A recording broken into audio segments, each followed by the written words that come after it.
तो आज मैं आपके लिए एक और इम्पॉर्टेंट टॉपिक लेके आई हूँ। तो हमारी सीरीज चल रही थी सर्जरी के शॉर्ट नोट की।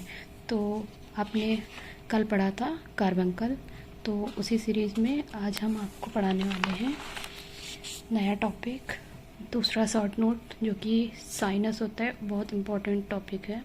शॉर्ट नोट आता है, कभी कभी लॉन्ग नोट भी आ जाता है, तो शॉर्ट नोट तो आता ही है प्रीवियस ईयर में। तो आज हम पढ़ेंगे साइनस। तो सबसे पहले हेडिंग डालेंगे हम वही इंट्रोडक्शन, देखेंगे कि क्या होता है साइनस। साइनस जो होता है, sinus is a tract lined with granulation tissue connecting abnormal cavity to epithelial surface. Sinus tract होता है जो कि ग्रैनुलेशन टिश्यू से लाइंड होता है। वो क्या करता है, एबनॉर्मल, किसी भी एबनॉर्मल कैविटी को एपिथेलियल सरफेस से कनेक्ट करता है। ठीक है, तो उसके बाद हम उसकी पैथोलॉजी डालेंगे कि पैथोलॉजी हेडिंग डालेंगे। उसमें क्या होता है कि सबसे पहले मतलब इसकी पैथोलॉजी क्या है, कैसे फॉर्मेशन होता है। तो वही बताया गया कि सबसे पहले क्या होगा, एक एब्सिस फॉर्म होगा किसी भी रीजन से, किसी भी कहीं चोट लग गई या कुछ भी हो गया तो किसी भी रीजन से एब्सिस फॉर्म हो जाएगा। ठीक है, बॉडी में कहीं पे भी एब्सिस फॉर्म हो गया। अब क्या होगा, उसकी जो नॉर्मल हीलिंग है, normal healing process in abscess is impaired. अब कहीं पे भी एब्सिस वगैरह हो जाता था तो नॉर्मल हीलिंग हो जाती थी, लेकिन साइनस में क्या होता है कि जो एब्सिस की नॉर्मल हीलिंग है वो इम्पेयर्ड हो जाएगी। फिर उसके बाद क्या होगा, ग्रेनुलेशन प्रोट्रूड थ्रू ओपनिंग। अब जो ग्रेनुलेशंस बन रहे थे वो क्या करेंगे, मतलब उनसे प्रोट्रूड कर जाएंगे और मतलब जो ओपनिंग होगी उससे प्रोट्रूड कर जाएगा ग्रेनुलेशन। उसके बाद क्या होगा, साइनस फॉर्म हो जाएगा। Sinus is formed between abscess and epithelial surface. अब जो हमारा एब्सिस था उसके और एपिथेलियल सरफेस के बीच में एक साइनस बन जाएगा। साइनस क्या था कि वो एक ट्रैक्ट था ना, जो एबनॉर्मल कैविटी और एपिथेलियल सरफेस के बीच बन रहा था। तो एब्सिस क्या है, हमारी एबनॉर्मल कैविटी ही तो है, क्योंकि वो अभी ऐसी एब्सिस जो है कोई नॉर्मल कैविटी तो है नहीं, वो हमारी एबनॉर्मल कैविटी है। और हमारी साइनस जो है, साइनस एब्सिस को एपिथेलियल सरफेस से कनेक्ट कर रही है।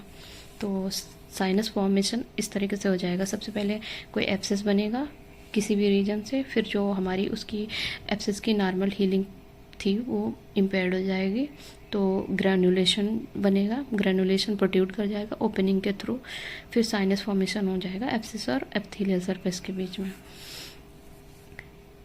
फिर ऐसे ही ये रफली डायग्राम है समझने के लिए कि कैसे फॉर्मेशन होता है। जो ब्लैक कलर से बनी हुई है अंदर ऐसे जिगजैग वाली, ये क्या है, ये साइनस है। ठीक है, साइनस का ट्रैक्ट है, एक ट्रैक्ट होता है, ये साइनस का ट्रैक्ट है।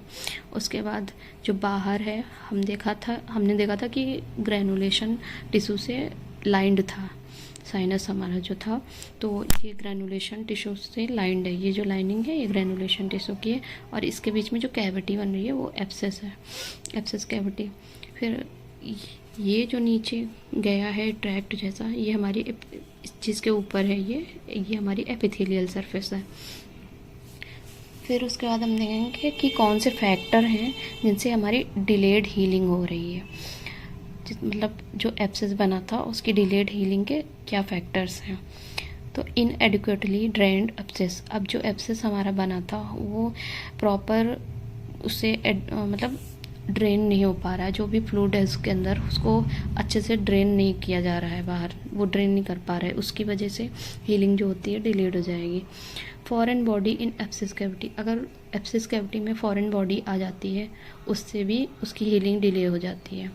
Recurrent acute infection of abscess cavity.